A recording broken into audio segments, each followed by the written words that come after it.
باب فی الاستتار عند الحاجت. دیکھو بھائی،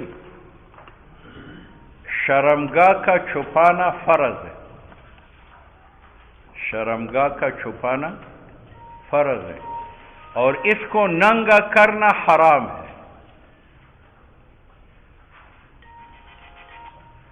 السلام علیکم. خیر جی. ہاں جی. نہیں. اچھا ماشاء اللہ. سیٹ کیا حال ہے؟ خیر. مولوی کی دوڑ مسجد تک، جامع مسجد میں. ہاں آؤ شیرا والا بات. کہاں؟ انا للہ. جنازہ کس وقت ہے؟ 10 بجے. تو پھر آپ ایسے ہی کریں نا، مجھے مظاہر علوم سے لے لے جب جنازہ اٹھنے لگ جائے. چمڑا منڈی میں. چمڑا منڈی میں.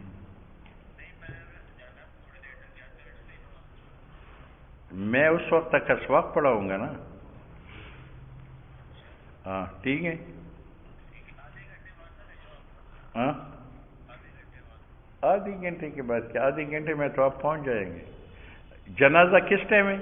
10 بجے. 10 بجے تو آپ 9:30 بجے مجھے لے لیں. ہاں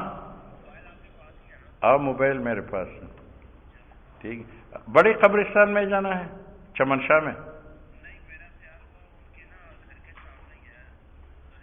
کیالی میں؟ ٹھیک ہے ٹھیک ہے ٹھیک ہے. 9:30 مجھے لے لیں.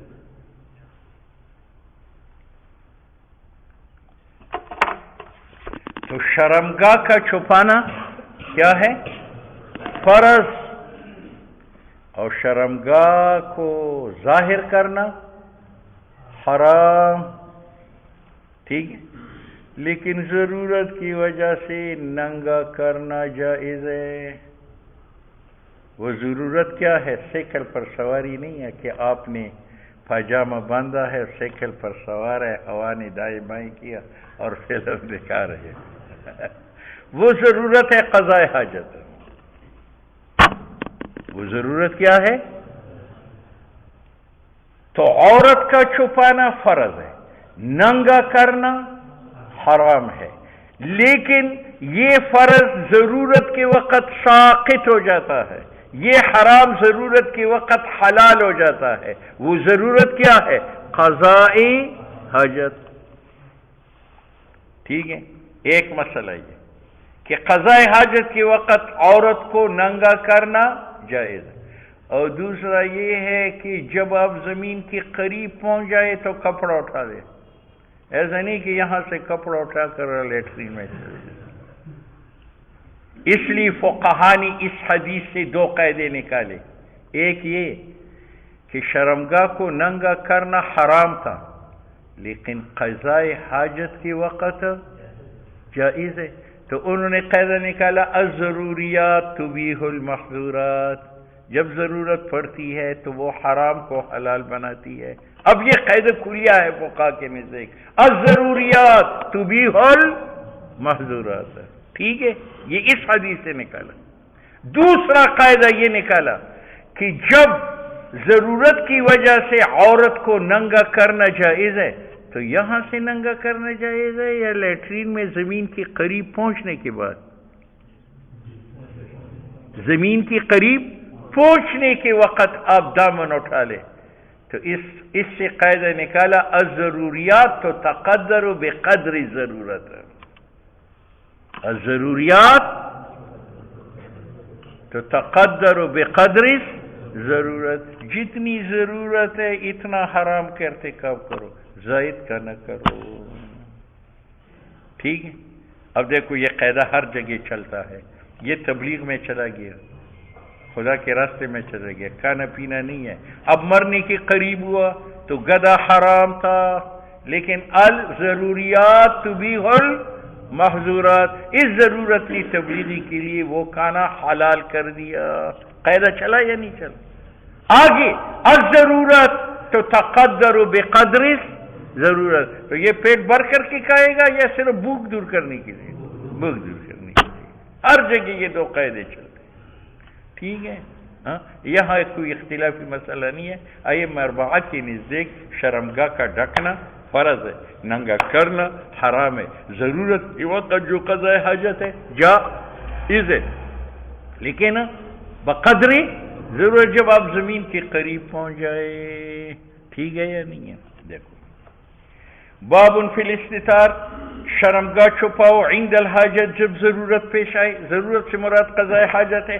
حدثنا قتيبة قال حدثنا عبد السلام بن حرب عن الأعمش عن أنس قال كان النبي علیہ السلام اذا اراد الحاجت، جب ارادہ کرتے تھے قضاء حاجت کا، لم يرفع ثوبه، اپنا کپڑا نہیں اٹھاتے تھے، حتى يدنو من الارض، حتیٰ کہ زمین کے قریب ہو. دیکھو وہ شرمگاہ جس کا ننگا کرنا حرام تھا، آپ صلی اللہ علیہ وسلم نے ان کو ننگا کیا. کیوں؟ ضرورت کی وجہ سے. معلوم ہوا الضروریات تبیح اور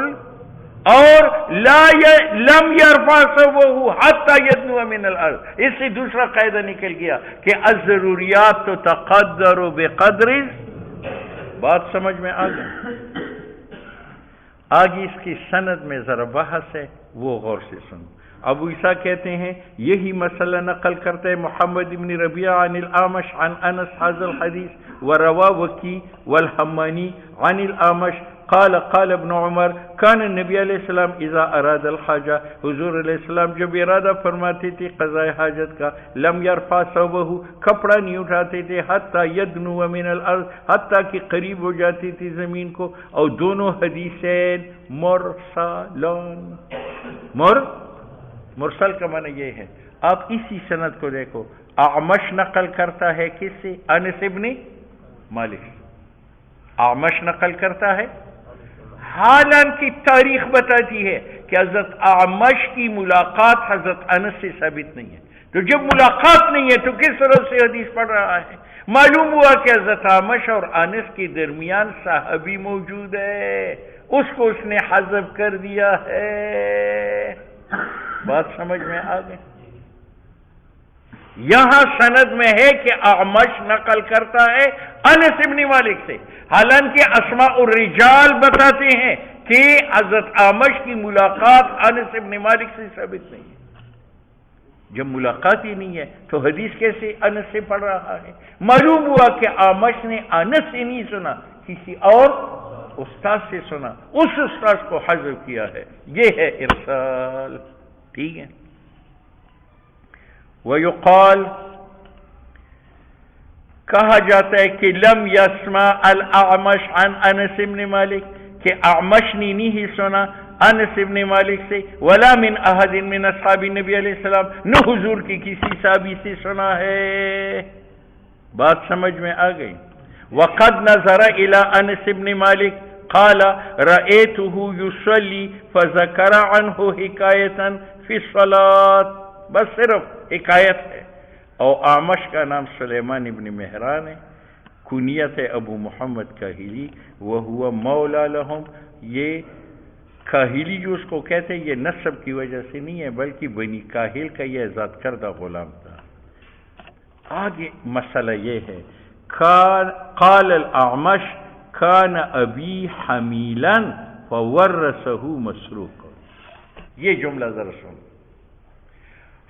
میرا باپ حمیل تھا. میرا باپ حمیل اس دودھ پیتے بچے کو کہتے ہیں کہ کسی گھر میں چور اور ڈاکو داخل ہوتے ہیں تو گھر کا سامان اٹھا لیتے ہیں، تو اس میں بچے کو بھی اٹھا لے، بچی کو بھی اٹھا لے. تو یہ حمیل فعیل وزن ہے بمعنی محمول کے، جیسی جریح فعیل وزن ہے بمعنی مجرور کے. یعنی میرا باپ اٹھایا گیا تھا ڈاکو کے ہاتھوں. ٹھیک ہے.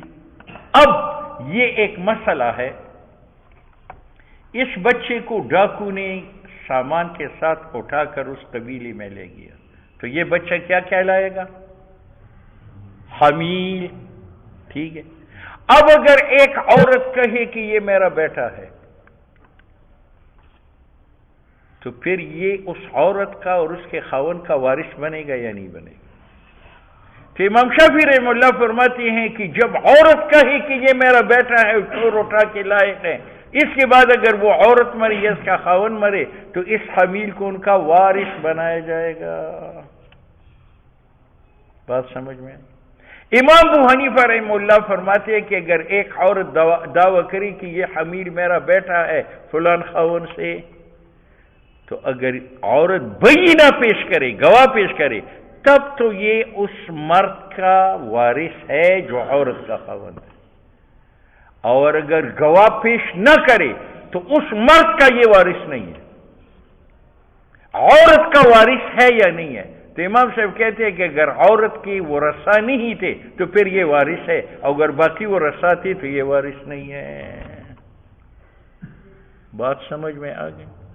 امام ابو حنیفہ کا مذہب کیا ہے کہ اگر عورت نے دعویٰ کیا کہ فلان شخص سے یہ میرا بیٹا ہے، تو اگر اس پر بینہ پیش کرے تب جا کر کے یہ اس آدمی کا اور ماں کا وارث بنے گا، اور اگر اس کے پاس بینہ نہیں ہے تو اس کے کہنے سے یہ اس کے خاوند کا وارث نہیں بنے گا، عورت کا وارث بنے گا یا نہیں؟ امام سے فرماتے ہیں اگر عورت کے ورثہ تھے پھر بھی وارث نہیں بنے گا، اگر ورثہ نہیں تھے تو وارث بنے گا۔ ٹھیک ہے؟ اب ترمذی چونکہ امام شافعی ہے اس لیے فرماتے ہیں میرا باپ حمیل تھا فورثہ مسروق، تو مفتی مسروق نے اس کو باپ کا وارث بنا دیا۔ یہ امام شافعی رحمہ اللہ کی دلیل ہے۔ بات سمجھ میں آ گئی؟ اس کے معارف السنن نے کئی جوابات دیے۔ ایک یہ ہے کہ مفتی مسروق نے اس کو باپ کا وارث اس لیے بنایا کہ اس مدعیہ عورت نے گواہ پیش کی، اور گواہ کی صورت میں ہماری نزدیک بھی حمیل باپ کا جو ہے وارث بنتا۔ بات سمجھ میں؟ دوسرا جواب دیتا ہے کہ فورثہ مسروق، مفتی مسروق نے اس حمیل کو وارث بنایا، باپ کا نہیں ماں کا بنایا تھا، اور ماں کے اس لیے بنایا تھا کہ اس کے ورثہ نہیں تھے۔ اس کے بات سمجھ میں؟